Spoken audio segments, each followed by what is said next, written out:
కానీ ఇండస్ట్రీస్ కూడా రావాలి. ఒక పక్క అక్వాకల్చర్ నిన్నే కేంద్ర మంత్రులు నలుగురు వచ్చారు.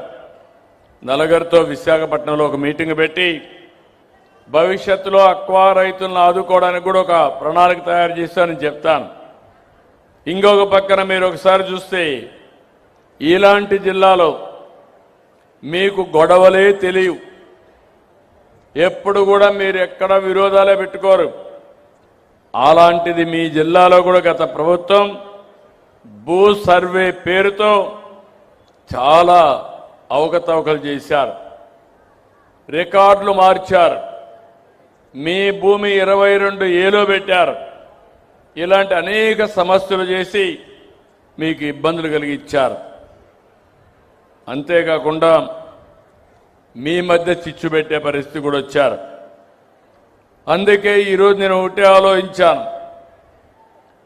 ఇంత మునుపు కూడా నేను మొట్టమొదటిసారిగా 94లో రెవెన్యూ మంత్రి అయ్యాను, ఫైనాన్స్ మినిస్టర్గా పనిచేశాను, రెవెన్యూ సమస్యలు తెలిసిన వ్యక్తిని.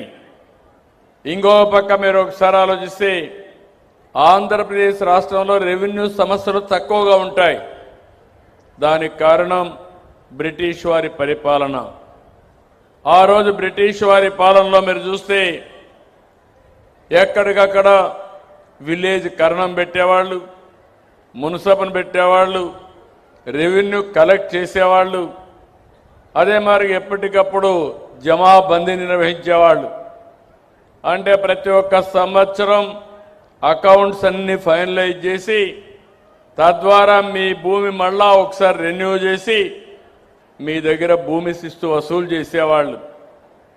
అందువల్ల రికార్డులు ఎక్కడా తేడా ఉండేది కాదు. అదే నేను హైదరాబాద్ చూశాను. 9.5 సంవత్సరాలు ముఖ్యమంత్రిగా ఉన్నాను.